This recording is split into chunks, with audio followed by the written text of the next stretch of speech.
स्वर्गीय आसमानी बाप, उपवास के बारे में आज सीख रहे हैं खुदावंद। और जब आज से ही तेरे बच्चे उपवास रखते हैं तो इनके उपवास पर तू आशीष बरकत देना और इनकी प्रार्थना को सुनकर उत्तर देना और उपवास का फल इन्हें लौटा देना। ये प्रार्थना यीशु के नाम से मांगते हैं, आमीन। महान प्यारे भाई और बहनों, मत्ती 6:17 और 18 मैं आपके सामने में पढ़ूंगा। और यहाँ इस तरह लिखा हुआ है, परंतु जब तुम उपवास करें तो अपने सिर पर तेल मल और मुँह धो, ताकि लोग नहीं परंतु तेरा पिता जो गुप्त में है तुझे उपवासी जाने, और इस दशा में तेरा पिता जो गुप्त में है देखता है तुझे प्रतिफल देगा। मेरे प्यारे भाई और बहनों, यहाँ इस वचन में देखें कि उपवास का फल यीशु देता है जो गुप्त में है। उपवास का फल जो है हमारा प्रभु यीशु से देता है।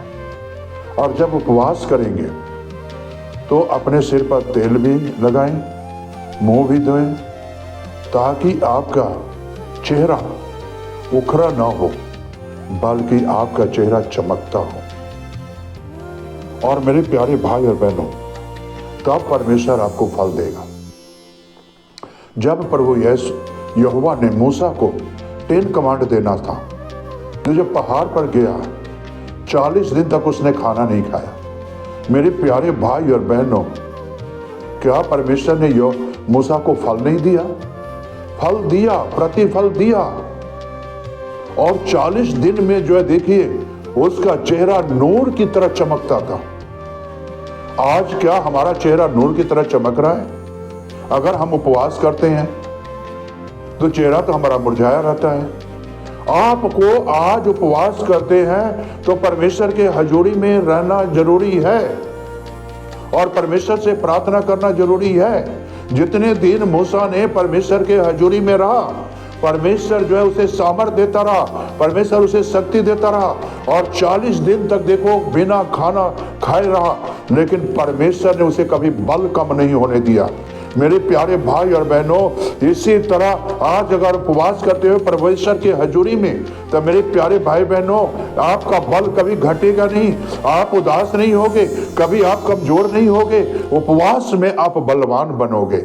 तो कहने का मकसद यही है कि इसे मूसा को देखिए 40 दिन में उसका नूर चमक गया, उपवास रखा यानी खाना नहीं खाया। तो मेरे प्यारे भाई और बहनों, जब आप उपवास रखते हैं तो आपका क्या चेहरा नूर की तरह चमक रहा है?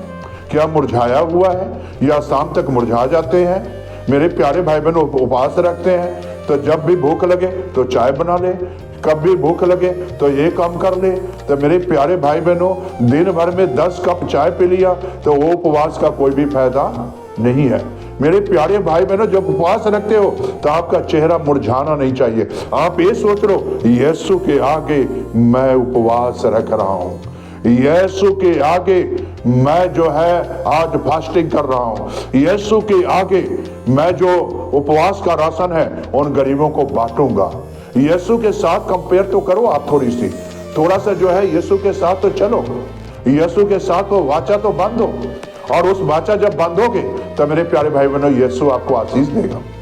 मूसा ने भी वाचा बांधा, मेरे प्यारे भाई बहनों, अय्यूब ने भी वाचा बांधा, मेरे प्यारे भाई बहनों, याकूब जो है वाचा बांधा, और सब ने वाचा बांधा। क्या परमेश्वर ने उसे छोड़ दिया?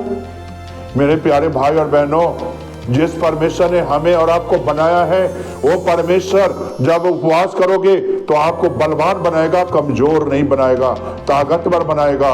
आपका चेहरा मुरझाया हुआ नहीं, आपका चेहरा खिलता हुआ नजर आएगा।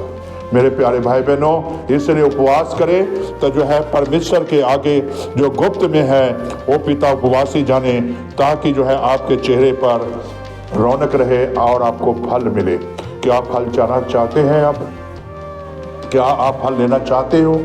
तो मेरे प्यारे भाई बहनों, प्रार्थना करो, आज फल आपके पास है।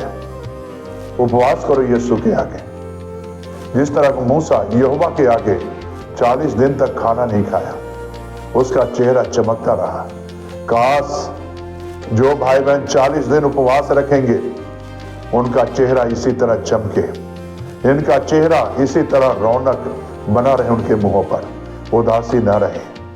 मेरे प्यारे भाई बहनों, कहने का मकसद यही है, आओ प्रार्थना करें, अपने प्रभु के आगे उपवास रखें और जो गुप्त में पिता है वही जाने, इसे मेरे बच्चे आज उपवास रखे हुए।